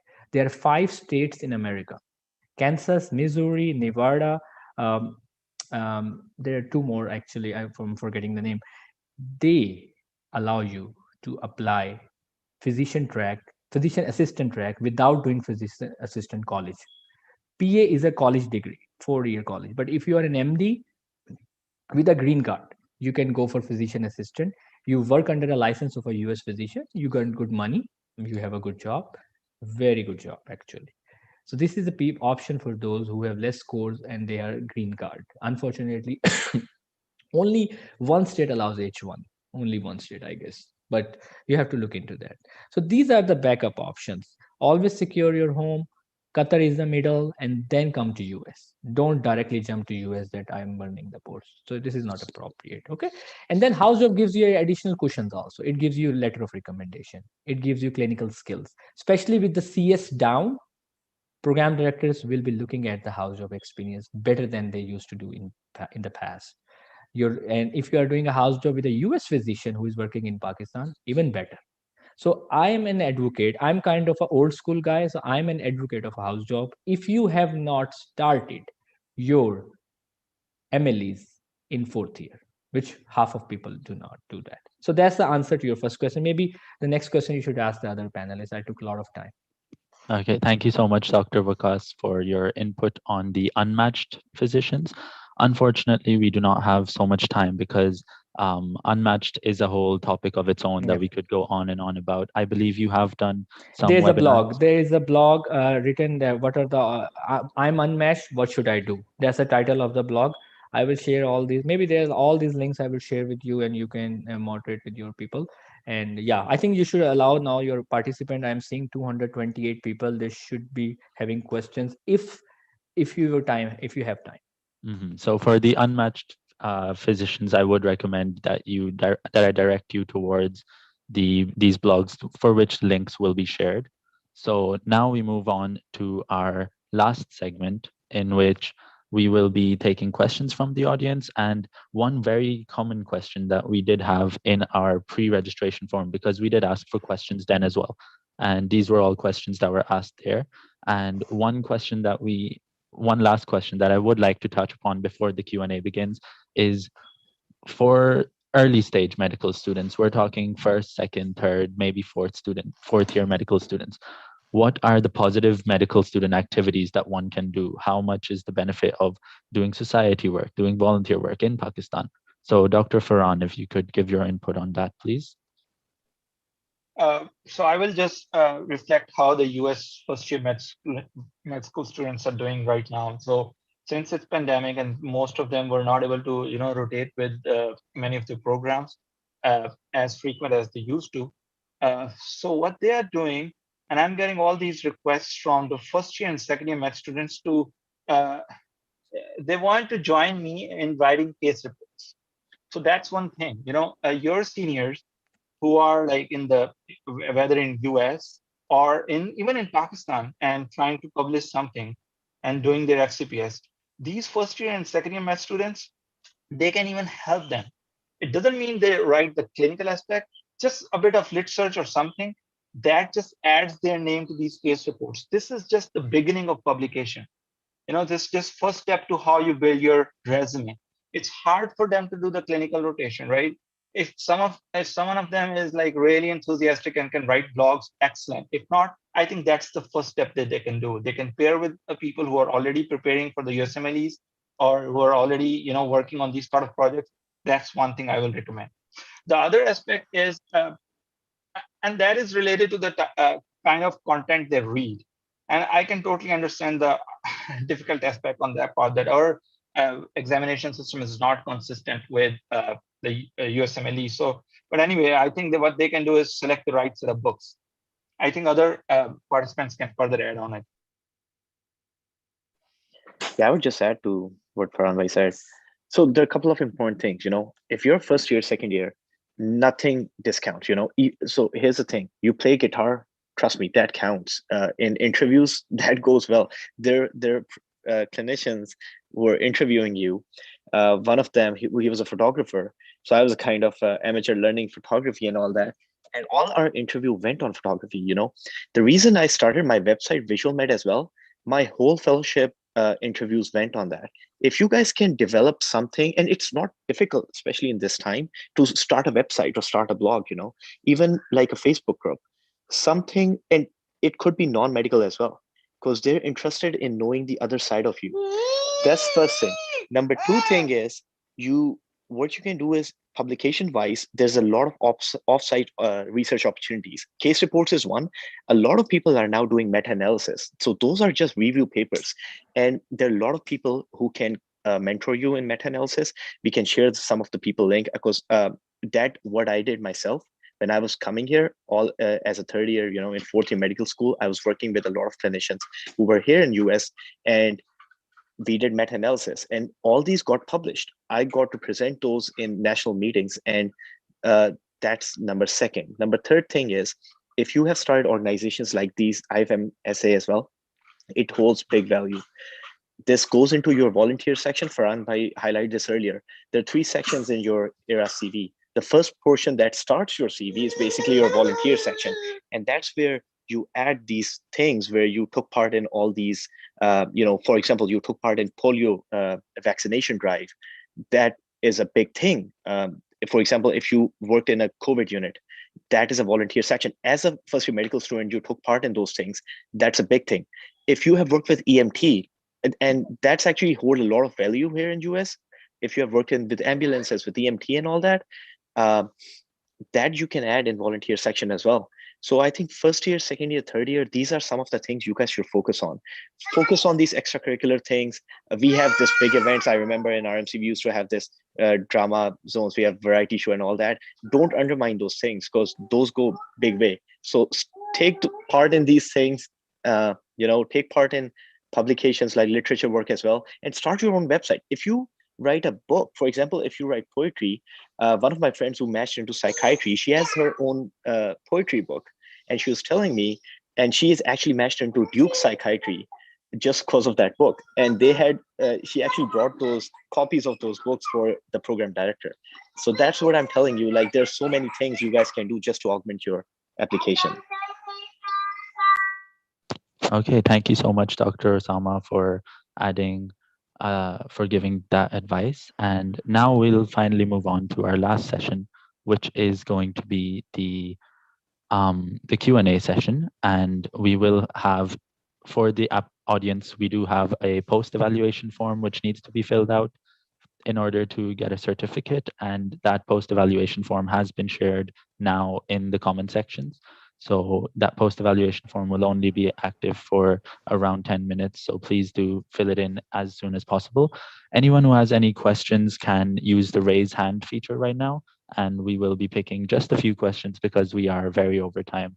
So we'll only be answering 3 questions today.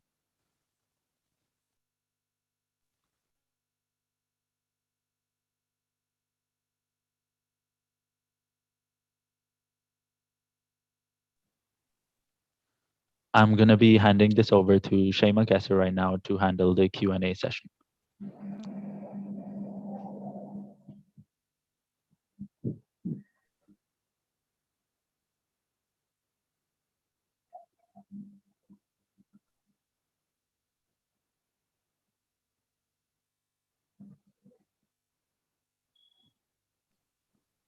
Hi, Assalamu alaikum. So my name is Shaima Kesser and we'll be taking some questions from the audience. So if I take your name, please unmute yourself and you can ask your question. So go ahead, Zainab Essen, 144. Assalamu alaikum. So I would like to ask if like currently if one is in fourth year and if you have like we just have time till January until the step one becomes pass fail. So is it more preferable to give it in pass fail or in the scores? Like is getting a 3-digit score still giving you an edge somehow? Let me answer this question. If you're in fourth year, and now you just want to do it before January, I would not do it, because you are not only doing step one, you're also doing fourth year. Okay, but if it were other case, you already have started or you are only doing a minor house job or no house job and you don't have any obligation of fourth year, I would do it. If you do this in this situation, I think there is a more chance of risk and more risk than the benefit. So because must have a fourth year prof exam coming somewhere around, and you would be here and there. So I would not rush it, honestly speaking, because that may have actually detrimental effect, especially fourth year starting now. I would be very careful.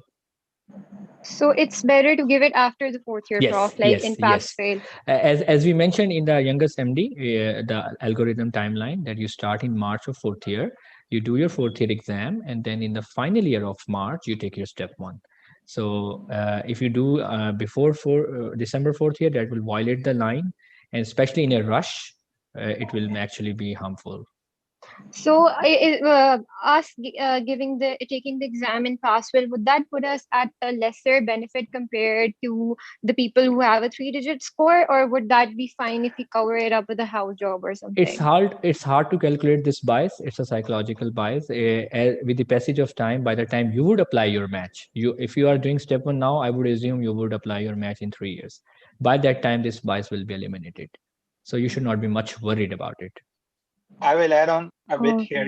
I will share the links to these recommendations, and part of these recommendations are highlighting this aspect, because there will be a group of students who will not have, their step one 3-digit score, and the comment section of those recommendations are open till May 26th. So med students and all IMGs can comment on that section. And now this accountability committee is making it obligatory for the residency programs to establish an unbiased program, an unbiased way of recruiting the applicants. So I think they will address this aspect. So you should not worry. You just focus on your way of preparation. If you feel comfortable that you can score really, really good, 250 plus, only then I would recommend you to go ahead and take the exam. Otherwise, be very cautious. It's so easy to just pass and fail rather than just trying to aim for 260s in a hurry and ended up getting 220 horrible. And NBME will help you. NBME will help you ahead of the time if you are ready for 260 or not. So as Faran said, if you're scoring NBME plus 260 and you are still in November or October, you can go ahead and do it. Okay, thank you, Dr. Vagas and Dr. Faran. Thank you so much. Thank you, Zainab, for your question. Guys, I would like to tell you guys that all the links will be shared for all the articles mentioned, all the recommendations mentioned. The pages I have already shared for KMU Forum and the RMC Forum. And now let's move on to another question. So Habib, MS4, can you please unmute yourself and ask your question?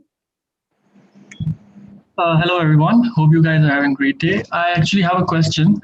If someone ideally is planning to give step one when it's pass and fail in fourth year, and he wants to get like a really good score in, step two CK.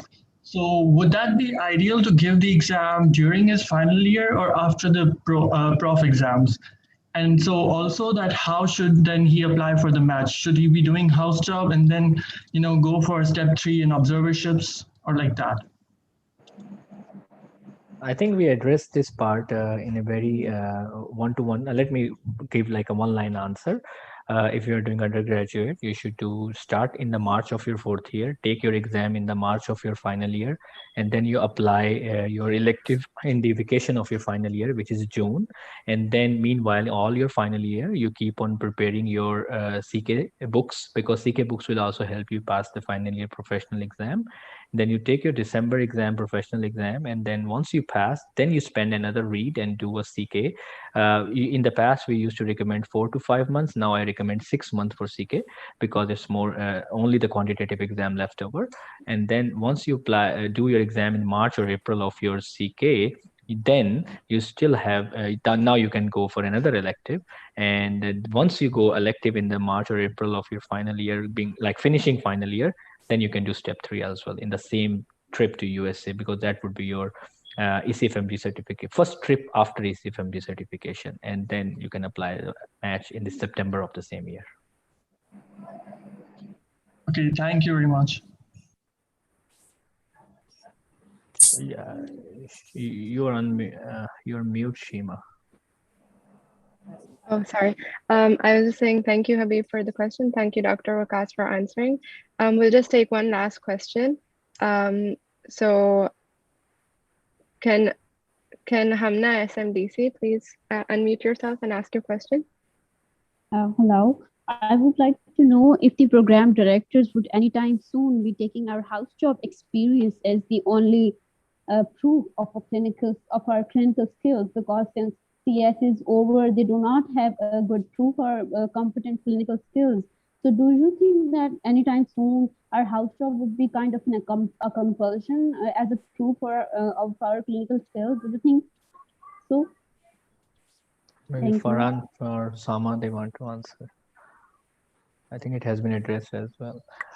Yeah, this has been addressed, but I think just house job, the way it'll benefit you is if you work with someone and they can write you a letter that we address as well, but ask them to call the PD. And remember, in all your interviews, the program directors are going to ask you about your clinical experience, even if that's in Pakistan. So we always underestimate the value of house job. I didn't do it, but I never underestimated it, because I know a lot of people who have done it, and a lot of program directors actually encourage that, because that's actually your clinical experience. That's probably the only clinical experience we Pakistanis get, right? Especially as a medical student, we don't get that much of exposure.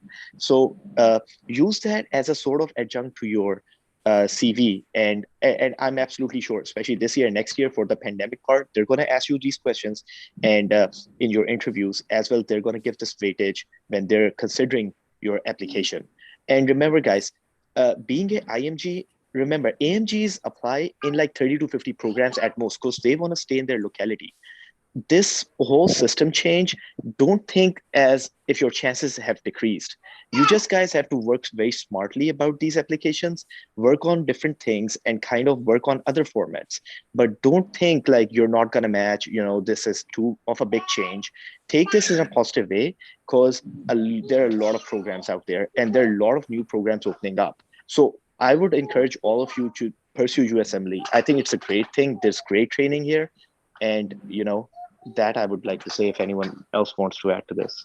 I will just add about the house job aspect. We really undermine this part, but I just reflect, so it helps you at all level of your training in the US. So when I was interviewing for my infectious disease and critical care fellowship training program, right? So that goes to the same matching process. And I was so surprised that there's a whole big lot of tropical infectious diseases which are not in US. So many programs wanted to ask me that what kind of infectious diseases I managed or evaluated back when I was in my house job. My program director still asks me about how you manage the dengue pandemic, how you manage the malaria all across the Punjab. He knows a lot about geography. It's not like the program directors who are born in US, they don't know what is happening outside US. They know a lot. So, and the way you portray this, that reflects, that's how you sell it. You are kind of your own sales manager. So you just have to tell them, So that's where I support, if you are doing a house job, and that is just to help securing your backup in Pakistan, it not only helps there, it helps with your interview taking skills. If you are just sitting in the library taking exams, on the day of interview, you will have no case or no clinical scenario to discuss if it comes to that point. You're really, I've met many students who are preparing for the residency interviews, and they were asking me that, oh, what I will say when they will ask me that if you have managed ever any interesting case. Those who never been in part of US, they had nothing to say there, unfortunately. So that's where, it not only helps you to groom your clinical skills, it also helps to address various part of the interview section where you are asked about it. Let me sum up in 3 words. It is still a should. It is not a must yet. None of the 5 pathways makes house job a must. So probably she was asking also like this thing. It's not yet mandatory, but it's a should. Yes. Thanks for Okay. answering that. Okay, thank you so much for answering the Q&A session. Unfortunately, we are out of time. I would recommend the audience that we do have a lot of resources which are specific for Pakistani medical graduates. We have a lot of resources specific for IMGs as well. Out of these, a lot of these forums have been mentioned on here already. There is a Facebook page called King Edward USMLE forum, which is a very, very useful thing. Upna YPC runs a good organization. We have mededia.com, a YouTube channel as well, on which Dr. Omar Tariq answers a lot of questions, and you can even email him personal questions and he'll answer them. So there are a lot of resources, and inshallah IFMSA will also be conducting in the future. We will be having future sessions, so do stay tuned. We will have a lot more to answer. If you have questions, I think I see so many hands raised up. You just put these questions under the main IFMSA video link. Inshallah, we'll try to answer that so that they should not be also unanswered. Just put their questions there, and any one of us, inshallah, will reply to that thing. And otherwise, अगर आप पूरा session दोबारा से सुने, I'm sure many of your questions will be answered again, because mostly questions are repetition. That's very kind of Dr. Vagas Nawaz to offer that. So as you heard, you can comment on the Facebook section as well. And inshallah, if there's a lot of questions, then IFMSA will arrange future webinars to address those needs according to the demand. And with that, Shan, I would add one thing here, just one thing, which I think will give a good feeling to all the listeners. Yes, of course. If your seniors, have done this, you, our juniors, shall do it. Because this is the rule of evolution, that every junior class is smarter than the senior class. So we might be smarter than our seniors, and you are definitely smarter than us. So if we are in US training system, inshallah, every one of you will be in better positions than me and Faran and Osama are, because the only reason you are junior to us. You have better genetic evolution, you have better resources, you are smarter. Simple is that. जो लोग ये बोलते हैं कि हमारे वक्त का time बहुत अच्छा था, हम तो पता नहीं क्या चीज थे, आजकल के लोग हैं, I disagree with this concept. Every junior class is smarter, more intelligent, more resourceful than the senior class. Absolutely, 100%, yeah. Okay, thank you very much, guys. Thank you so much. And with that, we'd like to... Can I ask one last question? Sure, go ahead. Okay. So I wanted to ask that what is currently the status of electives in most of the universities in the US? So we tackled that already. You can look at the video, but right now, as of the present, most of universities are not offering them. There are some of the universities who are actually starting to roll out probably, late this summer. So just start emailing them and asking them on a personal basis, because the thing is, the pandemic, the US shift is kind of going down. So they might be entertaining this idea, but you guys have to personally, email the coordinators and ask them, because there are just so many universities. But most of them, for my information, is not really entertaining this idea right now, actively. Thank you so much. Thank you for answering. Unfortunately, we cannot take any more questions, so I would discourage anyone from asking any questions now. And as Dr. Vakas said, you can comment them on the Facebook link, of course, and inshallah, we will get back to them as soon as possible. So with that, I'd like to end this session. A huge, huge thank you to all 3 of our speakers, Dr. Vagas Nawaz, Dr. Faran Ahmed, and Dr. Osama bin Nasser. It has been a really great session, and it has provided invaluable information to all of us. So from myself, Sean Kesser, and from the team at IFMSA, we would like to show our immense gratitude to all 3 of you for providing your help and valuable time. And I'd also like to thank the audience for being a good audience and answering all of this. And for further feedback, of course, we have the post-evaluation form on which you could fill it out, and even feel free to comment on our Facebook, and we will be addressing the needs of the people. So thank you so much. And with that, Allah Hafiz.